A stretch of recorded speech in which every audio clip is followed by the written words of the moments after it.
তো এই যে একটা পার্সেল চলে এসেছে। পার্সেল বলতে হচ্ছে আমার মেয়ের হচ্ছে কিছুদিন বাদে জন্মদিন, কিছুদিন বলতে প্রায় 8-10 দিন বাদে জন্মদিন আছে ওর।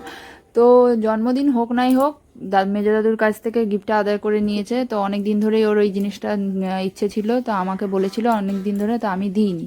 তো মেজো কাকা শ্বশুর নেই, তার জন্য আমি ওকে টাকাটা দিলাম, বললাম নিয়ে নে। বলছে আমি ঠিক দাদুর কাছ দিয়ে নিয়ে নেবো। তো দাদু আসতেই দাদুর কাছ দিয়ে নিয়েও নিয়েছে। আর আমি এতই খুচরো দিয়েছি ওকে, দাঁড় করিয়ে আবার ডেলিভারি দাদা আবার গুনছে যে দাঁড়াও ঠিকঠাক আছে নাকি। তো ও খুবই খুশি। তো এই যে নাচতে নাচতে চলে আসছে হাতে নিয়ে প্রোডাক্টটা। তো এই যে কী এসছে দেখে নিন। তো আমার ছোটো মেয়েও খুব এক মন দিয়ে দেখছে জিনিস কী এসছে কী এসছে, আর আমার মেয়ে তো খুবই এক্সাইটেড যে কেমন এসছে কী এসছে। তো ওর তো জিনিসটা পেয়ে তো খুবই ভালোই লেগেছে।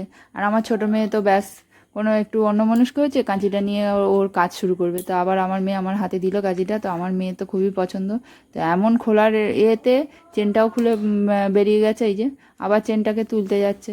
তো চেনটা তোলার পর এমন লাফাতে লাফাতে এত এক্সাইটমেন্টে ব্যাগের একটা হ্যান্ডেল আবার খুলে গেল, দিয়ে আমি আবার লাগিয়ে দিলাম। দিয়ে এই যে নানান রকম পোজ দিচ্ছে। তো আমার ছোটো মেয়েরও ওই ব্যাগ দরকার। তো এই যে আপনাদের যদি এই মিনি ব্লগটি ভালো লেগে থাকে তাহলে লাইক শেয়ার সাবস্ক্রাইব করবেন।